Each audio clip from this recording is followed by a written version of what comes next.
आज मैं आपको पाठ प्रथम इतिहास का कक्षा अष्टम आधुनिक काल का विश्व में औद्योगिक क्रांति के विषय में बताएंगे। इससे पहले के वीडियो में मैंने आप लोगों को फ्रांस की क्रांति और अमेरिका की क्रांति के संबंध में बताया था।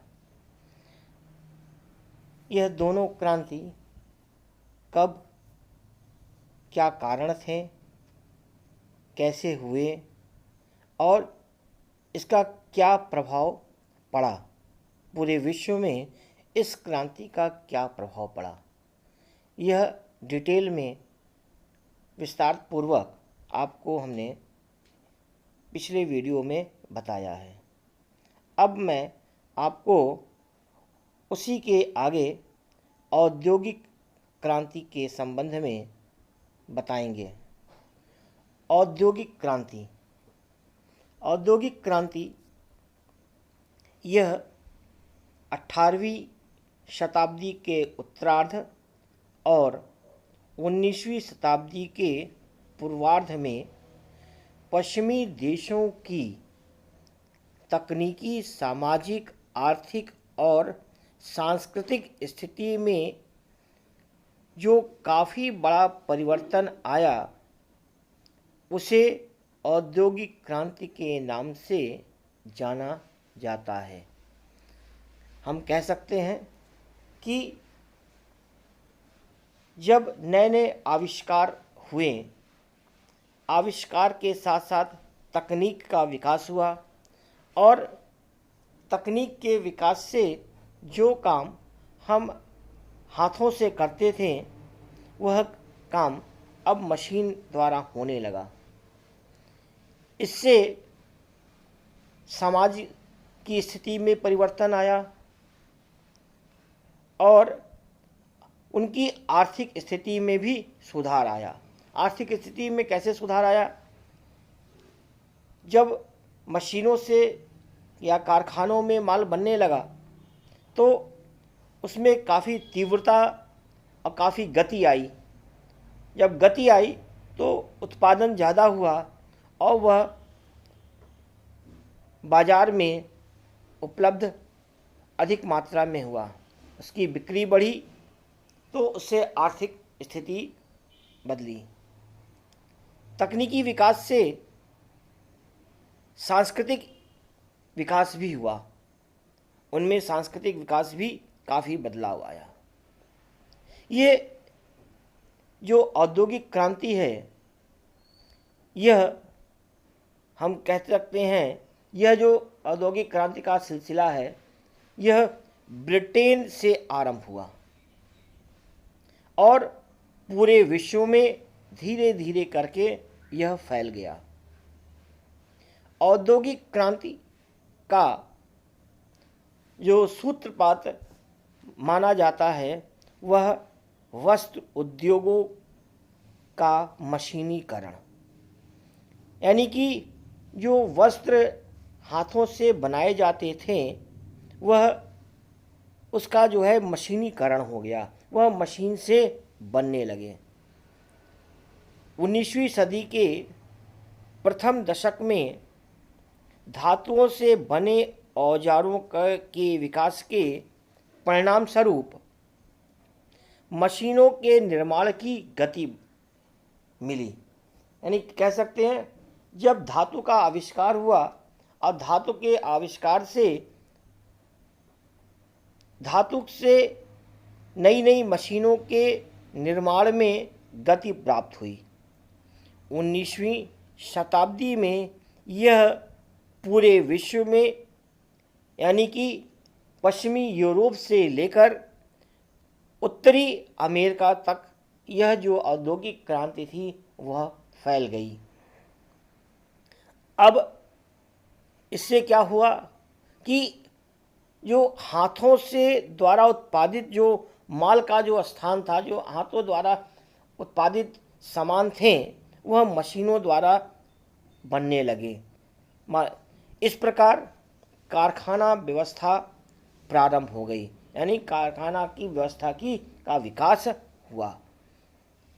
कारखाने के मालिक, जो भी कारखाना लगाता था, वे मालिक जो उसके मालिक जो होते थे, वह अधिक से अधिक पूंजी कमाना चाहते थे, यानी अधिक से अधिक उससे लाभ कमाना चाहते थे। प्रौद्योगिक एवं मशीनों के प्रयोग के परिणाम स्वरूप उसमें उनकी क्षमताओं में काफ़ी वृद्धि हुई, यानी कि मशीनों से बनने के कारण उनकी उत्पादन की क्षमता में बहुत ज़्यादा वृद्धि हो गई। और साथ साथ इंग्लैंड में कोयला और लौह अयस्क की खोज ने नई नई मशीनों के आविष्कार करके औद्योगिक क्रांति का जनक बन गया। यानी कि इंग्लैंड ने जो उनके यहाँ कोयला और लौह अयस्क का, यानी कि जो लोहे का जो अयस्क होता है, उसके आविष्कार से उससे परिष्कृत करके लोहा बनाया गया। और लोहा बनाकर, समझे, दो चीज़ किसी भी उद्योग के लिए, कारखानों के लिए दो बड़ी महत्वपूर्ण चीज़ें हैं। पहला कोयला, तो कोयले का उपयोग हम शक्ति के रूप में करते थे, यानी कि किसी भारी मशीन को चलाने के लिए शक्ति की आवश्यकता होती है। शक्ति की आवश्यकता में कोयला जो होता है सबसे महत्वपूर्ण काम किया, चूँकि कोयले का आविष्कार बहुतायत में ब्रिटेन में कोयला पाया गया, और जो कि उसने उसका काम किया। इसके बाद दूसरी महत्वपूर्ण, कारखानों की मशीनें बनाने के लिए लोहा जो था वह बड़ा महत्वपूर्ण धातु था, क्योंकि लोहा एक ऐसा धातु था जो कि टिकाऊ भी होता था, मजबूत होता था, जिससे मशीनों की लाइफ बहुत ज़्यादा होती थी, जिसके वजह से उनके लोहा हुआ। और जब ये दोनों चीज़ें हो गई तो लोहे से क्या हुआ, उपकरण बनने लगे, कारखाने की स्थापना हुई, और कोयले से उसको चलाने के लिए शक्ति प्रदान की। इसलिए इंग्लैंड को औद्योगिक क्रांति का जनक माना जाता है। अब आता है औद्योगिक क्रांति के क्या कारण थे। औद्योगिक क्रांति को जन्म देने के अनेक कारण उत्तरदायी हैं। अब भाई, औद्योगिक क्रांति क्यों पैदा हुई, कैसे आई, उसके पीछे कोई ना कोई कारण रहा होगा, तभी औद्योगिक क्रांति आई। तो इसको हम बिंदुवार जो कुछ पॉइंट के हिसाब से मैं आपको समझा रहा हूँ। जब आप लोग इसको लिखिएगा तो जो हम बातें बता रहे हैं उसको डिटेल से ही आप उसको हर पॉइंट के आगे उसी प्रकार की चीज़ें आप लिख लीजिएगा। मैं आपको खाली इसको समझा देता हूँ, पॉइंट वाइज एक एक पॉइंट करके मैं आपको समझा रहा हूँ। सबसे ध्यान दीजिएगा कि सबसे पहले आता है, किसी भी कारखानों को लगाने के लिए पूंजी की आवश्यकता होती है, यानी कि, और ये भी नहीं कि छोटी मोटी पूंजी चाहिए, पर्याप्त पूंजी, अधिक से अधिक, क्योंकि कारखानों के लिए बड़ी से बड़ी पूंजी की आवश्यकता होती है, यानी पर्याप्त पूंजी चाहिए। और इसमें इंग्लैंड के जो उद्योगपति थे उनके पास पर्याप्त पूंजी थी। अब उनके पास पूंजी कहाँ से आई, ये सब जानते हैं कि इंग्लैंड ने धीरे धीरे करके पूरे विश्व में अपना उपनिवेश स्थापित कर लिया था। सबसे पहले व्यापार प्रारंभ किया, और व्यापार प्रारंभ करके उसने धीरे धीरे पूरे विश्व में अपना उपनिवेश स्थापित कर लिया। जो उनके व्यापारी थे वह व्यापार के लिए जाया करते थे, और अन्य देशों से व्यापार करके उन्होंने बहुत पूंजी इकट्ठा कर ली थी। इसलिए इंग्लैंड के व्यापारियों के पास पर्याप्त मात्रा में पूंजी एकत्र थी, जो कि उनको कारखाने लगाने के लिए आकर्षित किए, और उनको प्रोत्साहन मिला, और उन्होंने औद्योगिक कारखाने लगाना प्रारंभ कर दिए। इसके बाद दूसरा जो पॉइंट है वह है शक्ति के साधनों का विकास। अब आता है कि किसी भी कारखानों को लगाने के लिए शक्ति के साधन चाहिए, खाना चलेगा नहीं। उस काल में कोयला चालक शक्ति यानी कोयले से चलने वाली शक्ति का आविष्कार, इंजन का आविष्कार हो गया था। इसमें सबसे पहले जो महत्वपूर्ण योगदान था शक्ति के आविष्कार का, जिसने भाप की शक्ति को पहचाना था, वह था जेम्स वाट। जेम्स वाट ने भाप की शक्ति को पहचाना और उसी से आगे चल के इंजन का निर्माण हुआ। उस भाप को बनाने के लिए कोयला जो था महत्वपूर्ण रूप से कार्य कर रहा था, क्योंकि कोयले से हमें ईंधन प्राप्त होता था और उससे हम भाप की पानी को गर्म करके हम उसकी शक्ति का प्रयोग करते थे। तो जो आधार था कोयला, उसका मेन आधार था कोयला, और उसके कारण से भाप से नई इंजनों से भाप की शक्ति का प्रयोग करके इंजनों के आविष्कार ने कारखानों की स्थापना का स्वर्णिम युग हुआ, यानी कारखाने की स्थापना को स्वर्ण युग के रूप में दिया, और यह औद्योगिक क्रांति का एक महत्वपूर्ण विषय था। अब आता है अगला जो महत्वपूर्ण पॉइंट आता है वह है माल की उपलब्धता, यानी कच्चे माल की उपलब्धता। हमने कारखाना लगा दिया पूंजी पर लगा के, इसके बाद हमने कोयले की शक्ति से इंजन चला लिया। अब किसी भी कारखाने को लगातार चलने के लिए उसके अंदर कच्चे माल की बहुत आवश्यकता होती थी। जैसे वस्त्र उद्योग है, वस्त्र उद्योग के लिए अगर हमें रुई, कपास यह प्राप्त ना हो कारखानों को, तो वस्त्र उद्योग के कारखाने यानी उसकी बुनाई संभव नहीं है, यानी वह भी पर्याप्त मात्रा में, अधिक मात्रा में हमें प्राप्त होना चाहिए। तो कच्चे माल के रूप में यह चीज़ें प्राप्त होती हैं, यानी कि उसमें हुआ क्या, इंग्लैंड ने विभिन्न पूरे विश्व में उन्होंने अधिक स्थानों पर अपना उपनिवेश स्थापित कर लिया था, और वहाँ से ये कच्चे माल अपनी कारखानों की आवश्यकता के अनुसार वहाँ से वह कच्चा माल पर्याप्त मात्रा में, सस्ते रूप में पर्याप्त मात्रा में वह ले आते थे, जो कि उनके कारखानों को कच्चा माल पर्याप्त मात्रा में उपलब्ध होने लगा था।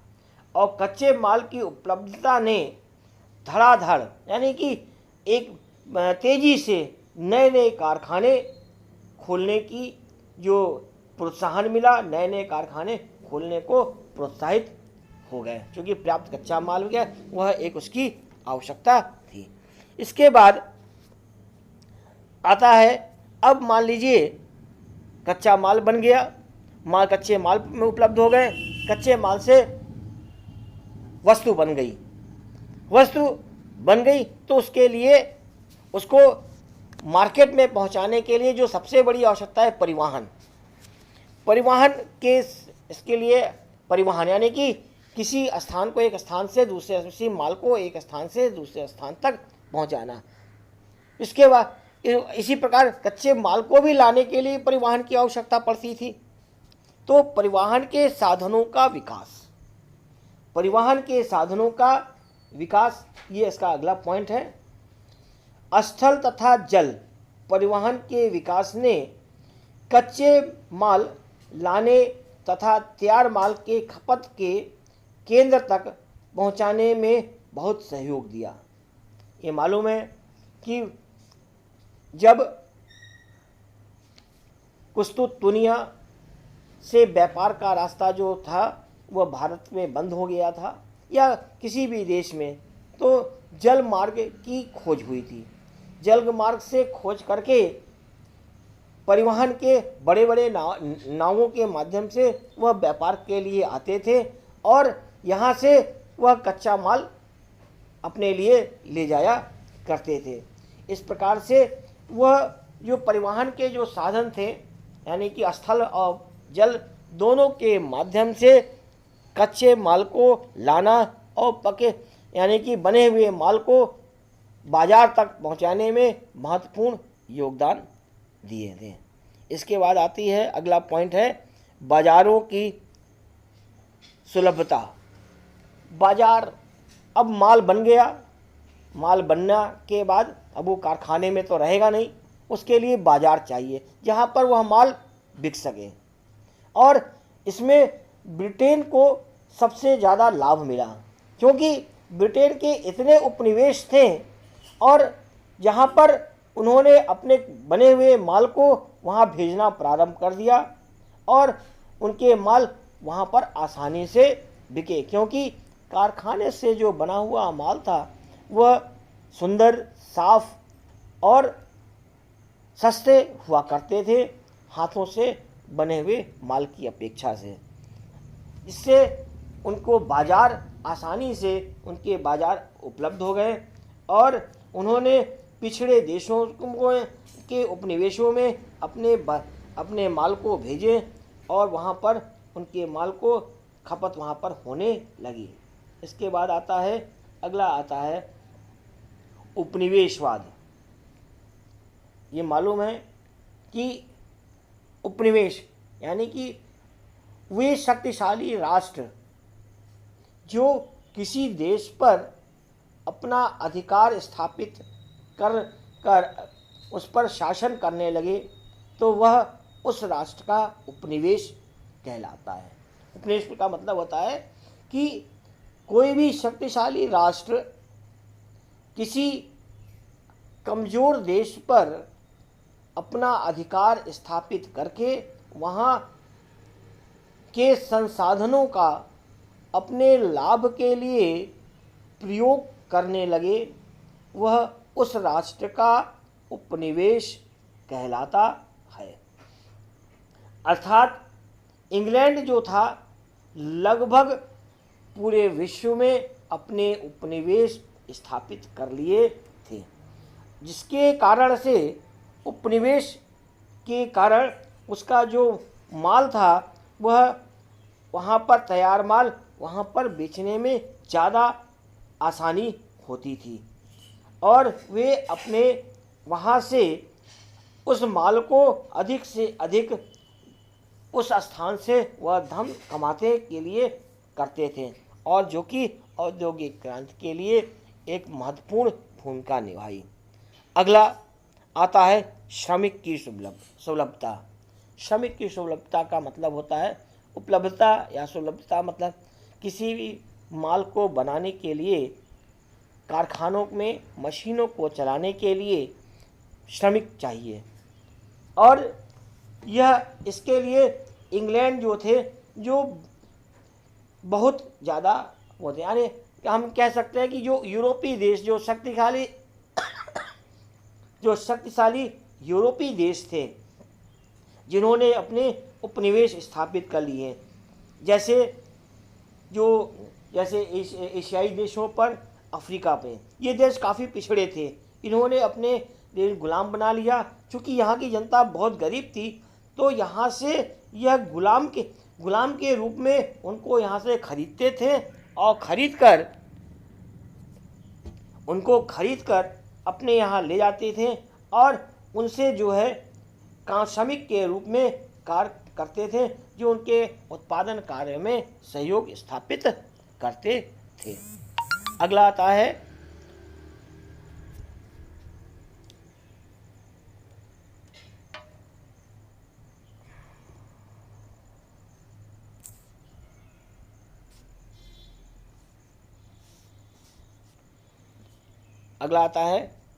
लोहे और कोयले की खोज।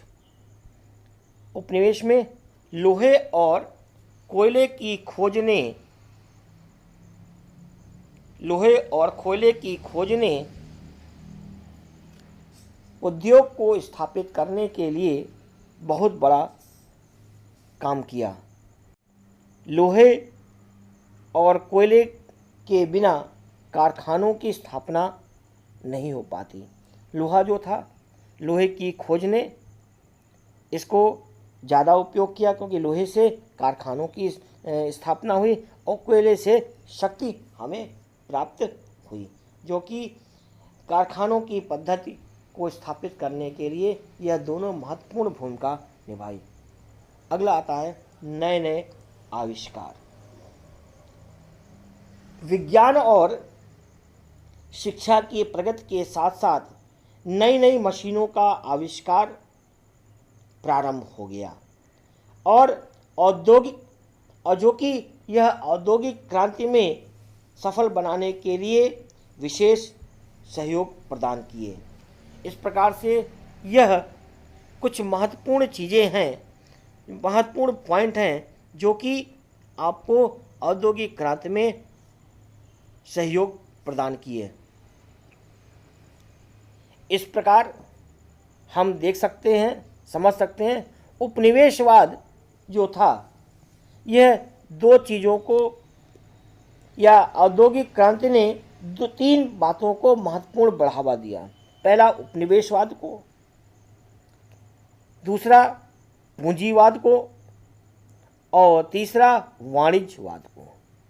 उपनिवेशवाद यानी कि जो शक्तिशाली देश थे वे कमज़ोर राष्ट्रों पर अपना अधिकार स्थापित करके वहाँ के संसाधनों का उपयोग करते थे, दोहन करना लगे थे। इसके बाद जब कारखानों से वो दोहन किए तो जो कारखाने मालिक थे उसमें उनकी पूंजी बढ़ी और उससे पूंजीवाद का बढ़ गया। पूंजीवाद के साथ साथ अब माल बिकना प्रारंभ हुआ, तो वाणिज्यवाद का भी इसी अर्थव्यवस्था में योगदान हुआ, जो कि यह जो एक नई अर्थव्यवस्था को प्राप्त किया। अब आता है औद्योगिक क्रांति के प्रभाव। औद्योगिक क्रांति के स्वर व्यापी कई देशों के बीच हुआ। इसका प्रभाव कई देशों, यानी कि कह सकते हैं कि औद्योगिक क्रांति का जो स्वर था इसका प्रभाव कई देशों, यानी कोई भी ऐसा देश था जो इसके प्रभाव से नहीं बच पाया। इसका असर क्या हुआ? पहला, औद्योगिक क्रांति या औद्योगिक क्षेत्र जो थे वहाँ पर दो वर्गों का विकास हुआ। पहला पूंजीपति वर्ग और दूसरा श्रमिक वर्ग। ये दो वर्ग ऐसे थे, यानी जो कि एक के पास, यानी कि जो कारखाने के मालिक थे वह पूंजीपति वर्ग था और कारखाने में काम करने वाले लोग वह श्रमिक वर्ग था। वह खुलकर सामने आया।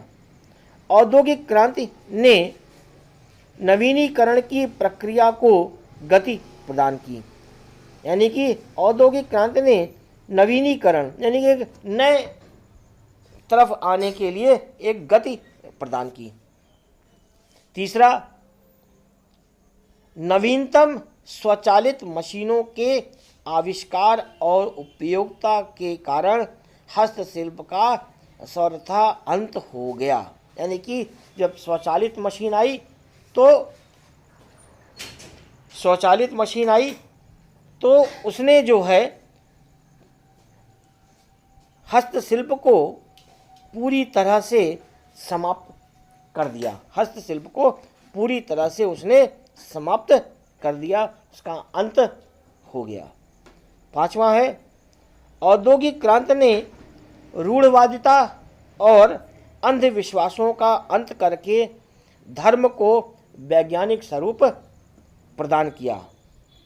छठा है, नवीनतम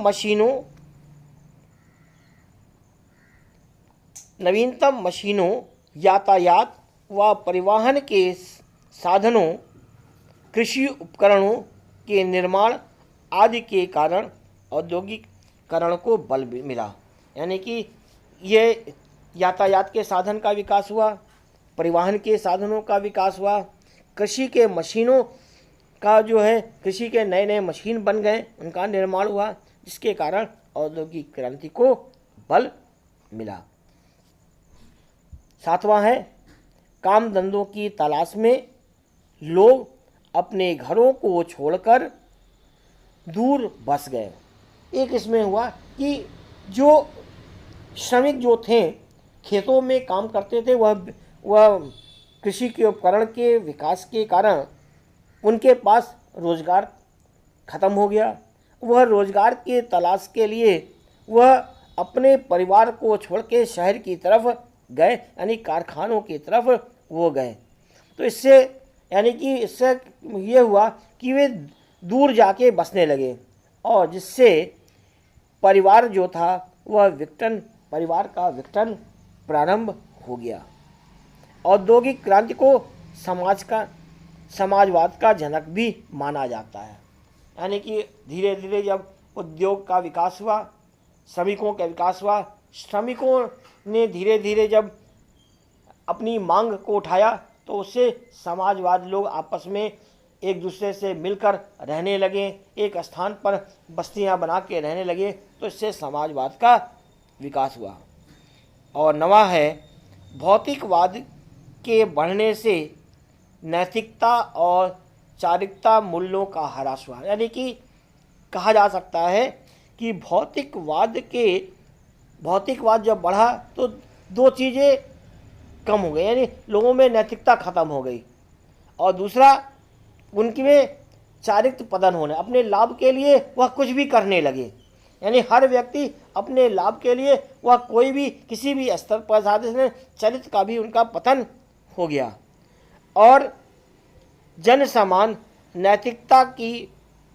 अनैतिकता की ओर अग्रसर होने लगा। जो जन समानता अनैतिकता की ओर अग्रसर होने लगा था। इसके बाद यह तो विश्व के परिप्रेक्ष्य में औद्योगिक क्रांति का हमने आपको विवरण बताया। अब इस औद्योगिक क्रांति का भारत पर क्या प्रभाव पड़ा? औद्योगिक क्रांति पर भारत के प्रभाव काफ़ी देर से पड़े थे, क्योंकि सबसे पहले भारत मुगल के गुलाम था। इसके बाद धीरे धीरे करके ब्रिटेन ने यहाँ पर भारत पर अपना अधिकार स्थापित कर लिया था, और अधिकार जो यहाँ का जो प्रमुख आधार था कुटीर उद्योग, वह धीरे धीरे यह ब्रिटिश शासन ने इस कुटीर उद्योग को धीरे धीरे हमारे यहाँ दो चीज़ें उन्होंने नष्ट की। एक तो हमारा कुटीर उद्योग नष्ट किया, और दूसरा हमारी शिक्षा व्यवस्था को पूरी तरह से नष्ट कर दिए थे, जिसके कारण हमारा जो देश धीरे धीरे पिछड़ने लगा था। और उद्योग के नष्ट होने से लोगों के रोजगार खत्म हो गए थे। लोग यहाँ तक कि कृषि क्षेत्र में भी लोग उन्होंने अपना कब्जा कर लिया था। कई ऐसे स्थानों पर वह अधिकार कर लिए थे, जिसके कारण से उनका हमारे यहाँ बेरोजगारी की स्थिति पैदा हो गई थी। भारी संख्याओं में बेरोजगार हो गए थे, जो कि ब्रिटेन के खिलाफ वे लोग धीरे धीरे करके ब्रिटेन शासन के खिलाफ, इंग्लैंड के खिलाफ धीरे धीरे लोग एकत्र होने लगे थे। वे उनके खिलाफ आंदोलन करने लगे थे, और यह आगे चल के यह एक भारत में बहुत बड़े आंदोलन के रूप में हुआ, जो भारत की 1857 की क्रांति के नाम से जाना जाता है। इस क्रांति के बाद भारत में अंग्रेजों ने उद्योग की तरफ ध्यान दिया, और यहीं से भारत का औद्योगिक क्रांति प्रारंभ हुआ। धीरे धीरे जब लॉर्ड डलहौजी ने प्रशासनिक और यातायात की सुविधा प्रदान की, तो हमारे देश में कानपुर, मुंबई, कोलकाता, सूरत, अहमदाबाद, सोलापुर, नागपुर आदि नगरों में विभिन्न कारखाने लगाए गए। साथ ही देश में रेल और सड़क यातायात का विकास हुआ। इन्होंने और क्योंकि सामान को एक स्थान से दूसरे स्थान पर ले जाने के लिए उन्होंने सड़क यातायात और रेल यातायात का विकास किया। उसे उनके दो फायदे थे। एक तो अपने सैनिकों को एक स्थान से दूसरे स्थान, चूँकि वो हमारे यहाँ कब्जा किए थे, एक स्थान से दूसरे स्थान पर उसका डिप्लोमेट कर देना था। इसके साथ साथ उनको पहुंचाना था हमारे माल को पहुंचाने थे। और यहाँ पर उन्होंने धीरे धीरे तेज़ी से विकास हुआ और भारत में सूती वस्त्र, सीमेंट, चीनी, लोहा, लौह इस्पात उद्योग की तीव्र गति से उसका विकास हुआ। अंग्रेज़ों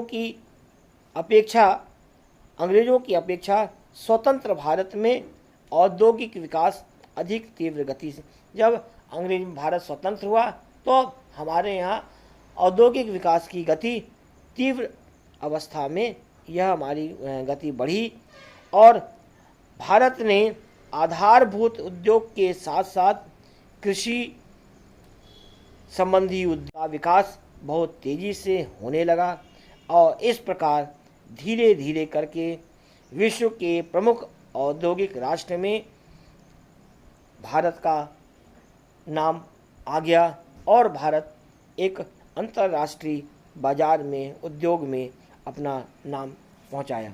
यह इस प्रकार से यह आपका औद्योगिक क्रांति से संबंधित यह जानकारी समाप्त होती है। इसके बाद हमने कुछ अभ्यास कार्य आपको दे रखे हैं, इसको आपको करने हैं। इस प्रश्न को आप करेंगे और ये जो प्रश्न है, जैसे आपके मैंने 5 प्रश्न दिए हैं। पहला प्रश्न था औद्योगिक क्रांति से आप क्या समझते हैं? औद्योगिक क्रांति से आप क्या समझते हैं? औद्योगिक क्रांति के कोई 3 प्रभाव लिखिए। औद्योगिक क्रांति के कारण लिखिए। भारत में औद्योगिक क्रांति का शुभारंभ का समय क्या है और भारत में औद्योगिक क्रांति किसे कहते हैं? तो यह आपके 5 प्रश्न हैं। इन 5 प्रश्नों के उत्तर आपको इसी जो आज मैंने पढ़ाए हैं इसी में से ही आपको इन 5 प्रश्नों के उत्तर मिलेंगे। इसके अलावा अगर आपको कहीं कोई समस्या होती है तो हमारे YouTube के लिंक पर जाएंगे, उसे क्लिक करने पर वहाँ पर हमारा व्हाट्सएप नंबर आएगा, वहाँ पर अपने प्रश्नों का उत्तर लिखेंगे और लिखकर हम आपके उस प्रश्नों को हमें भेजेंगे तो हम आप उसके उस प्रश्नों के उत्तर का जवाब देंगे। इस प्रकार से आपके यह चैप्टर समाप्त होता है। आशा है कि आप लोग इसे कायदे से करके इसका नोट्स तैयार कर लेंगे, इसके प्रश्न उत्तर करेंगे, क्योंकि आपको मालूम होना चाहिए कि जब भी विद्यालय खुलेगा तो इसी आपके नोट्स जो बनाए रहेंगे इसी के आधार पर आपका आंतरिक मूल्यांकन होगा। और आपकी एक योजना भी है कि हो सकता है कि आपका ऑनलाइन के माध्यम से आपके टेस्ट भी लिए जाएं। इसलिए आप लोग इसको ध्यानपूर्वक सारी वीडियो को देखें और नोट्स बनाएं। अब सारी किताबें उपलब्ध हो गई हैं मार्केट में, आप किताबें भी उसको ले लें। आपके पास किताबों की सूची जारी कर दी गई है, आप किताबों की सूची विद्यालय से मंगा लें या आपके जो भी समाचार जाता है उसमें आपको यह विद्यालय के YouTube पर भी यह सूची डाली गई है। आप उसे देखकर किताबों का परचेज करके उसे अपना नोट्स बनाएं। आप लोग को शुभाशीष, आप लोग स्वस्थ रहें, स्वच्छ रहें और सुरक्षित रहें, यह हमारी शुभकामना आप लोग के साथ है।